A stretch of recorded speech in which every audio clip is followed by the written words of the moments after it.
मुझे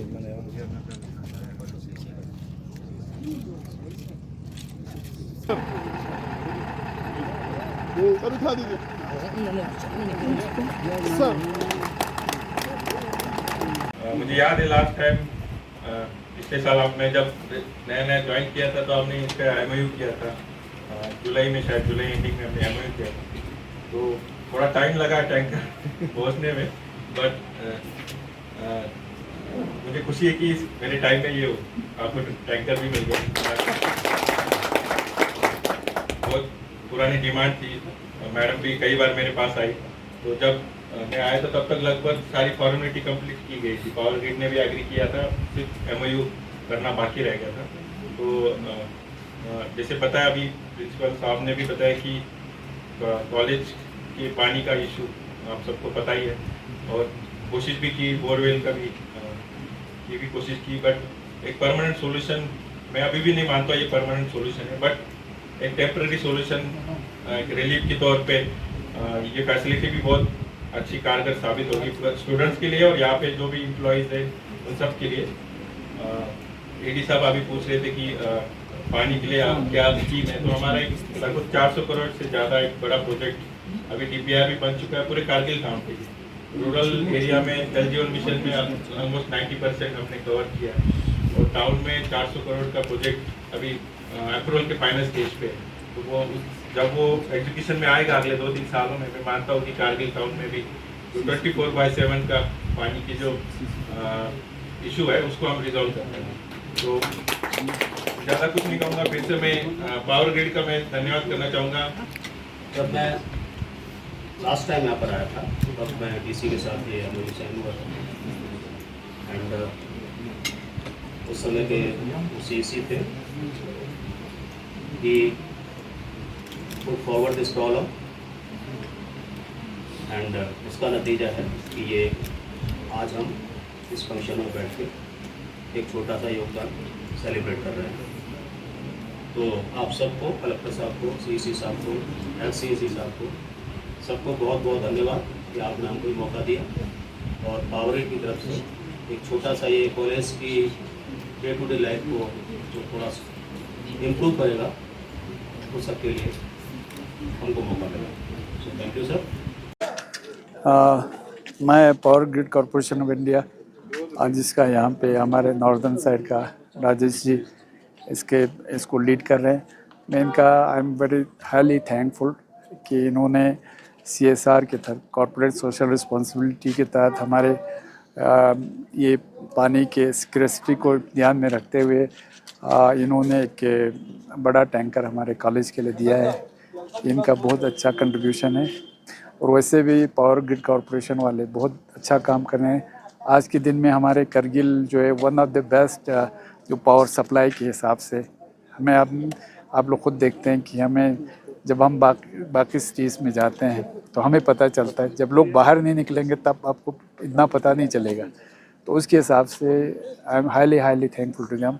और corporate social responsibility में मैंने इनसे रिक्वेस्ट किया है कि आगे भी हमें और अच्छा सा कुछ प्रोजेक्ट ये करगिल के लिए वो कराने में ये लोग हमें मदद करेंगे, और कॉर्पोरेट सोशल रिस्पॉन्सिबिलिटी में हमें लिबरल फंड दे देंगे। बाकी फिर एक बार मैं हमारे कॉर्पोरेट सोशल रिस्पॉन्सिबिलिटी के तहत इन्होंने जो पावर ग्रिड वालों ने जो गाड़ी दिया है उसके लिए फिर एक बार उनका शुक्रिया अदा करते हैं। और हमारे ख़ासकर मैं हमारे PHE जो है पब्लिक हेल्थ इंजीनियरिंग वाले, वो भी हमारे जो उसके तहत हमारा जो काम चल रहा है ये जल जीवन के तहत, वो उन्होंने कम से कम रूरल एरिया में 90% सेचुरेशन किया है।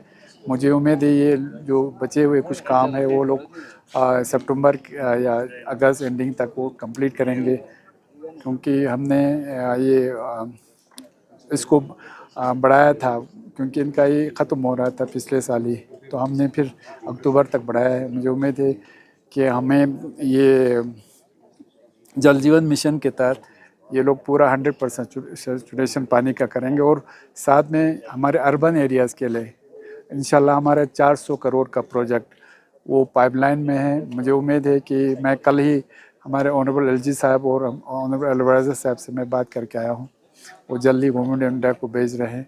उससे हमारे यहाँ पे ख़ासकर जो हमारे टाउन एरिया है उसमें हमें 24/7 पानी मुहैया करने में इंशाल्लाह हम अगले 1-2 साल तक उसमें कामयाब हो जाएंगे। हम सब उसमें काम कर रहे हैं, चाहे पीएचई का जो पानी का मसला हो या बिजली का, तो आप जानते हैं उसमें हम छोटे छोटे अभी प्रोजेक्ट्स को भी और कॉरपोरेशन ऑफ इंडिया लिमिटेड, जैसा कि सब लोग जानते हैं, भारत सरकार का एक बड़ा ऑर्गेनाइजेशन है। केवल भारत सरकार का नहीं, दुनिया के टॉप 3 ऑर्गेनाइजेशन में एक आता है। CS के 3 ऑर्गेनाइजेशंस हैं ट्रांसपोर्ट सेक्टर में। और हम लोग यहाँ पर लद्दाख में जो पावर सेक्टर के काम है, बहुत सारे काम कर रहे हैं। जो बिजली का जो स्टेबलाइजेशन CEC साहब ने बताया, उसमें हमारा एक काफ़ी अच्छा योगदान रहा है। उसके साथ ही भारत सरकार के सहायता के अंतर्गत बहुत सारे प्रोजेक्ट्स हम लोग बना रहे हैं। जैसे लालोंग वैली में बिजली का एक्सटेंशन है, जंस्कार वैली में बिजली का एक्सटेंशन है, या नुब्रा वैली में है, इवन अभी चामथांग में भी स्टार्ट होने वाला है। तो हम पूरे लद्दाख में बिजली के क्षेत्र में बहुत अच्छी तरह से काम कर रहे हैं। आपके माध्यम से मेरी सारी लद्दाख के सिटीजन से ये रिक्वेस्ट है कि आप सब लोग हमारा इसमें सपोर्ट करें।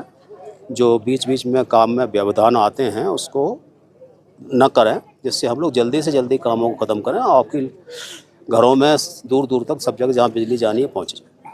बिजली जाना से मतलब आपकी लाइफ में काफ़ी चेंज आ जाते हैं, बहुत सारी सुविधाएं बढ़ जाती हैं। आज की दुनिया में बिजली, पानी और रोटी, ये 3 बहुत मुख्य काम है। रोटी तो आप लोग कमा लेते हैं, बिजली अब हम लोगों ने दे दी है। पानी के क्षेत्र में अभी आज का ये योगदान पानी के क्षेत्र में था, क्योंकि जब मैं पिछली बार आया था उस समय CEC साहब जो उस समय थे, उन्होंने इसके बारे में ब्रीफ किया और हमने इसको तुरंत उनके से एग्री किया। आई थिंक ये पिछली बार जुलाई में बात हुआ था, जुलाई में हमने किया और सितंबर तक ये प्रोजेक्ट बन के तैयार हो गया था। जोजिला के क्लोज होने की वजह से यहाँ तक आ नहीं पाया। तो ये मैं कह सकता हूँ कि पावर एड का one of the fastest CSR project रहा है और हम आगे भी ऐसे कंट्रीब्यूट करते रहेंगे।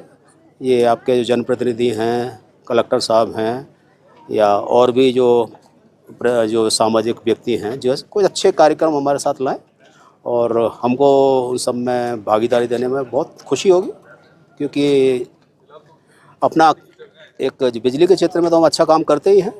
अपने आसपास के जो प्रोजेक्ट्स हैं, हमारे जो एस्टेब्लिशमेंट हैं, उसके आसपास के लोगों की लाइफ में कुछ डायरेक्टली भी हम लोग कुछ कर पाएँ तो ये बड़ी खुशी की बात है। तो हम लोग हमें ऐसा लगता है। CSR के अभी तक कितना इनिशिएटिव आपके चल रहे हैं? और लद्दाख एरिया में 2 करोड़ का हम लोगों ने किया है पिछले 2 साल में, लगभग 2-2.5 साल में। और आगे भी बहुत सारे जो मेडिकल इक्विपमेंट वगैरह हैं आने की कतार में हैं। और डिपेंड करता है कि ऐसे आइटम्स जो चीज़ हैं जो हमसे जो रिक्वेस्ट किया जाएगा, जो मार्केट में उपलब्ध है।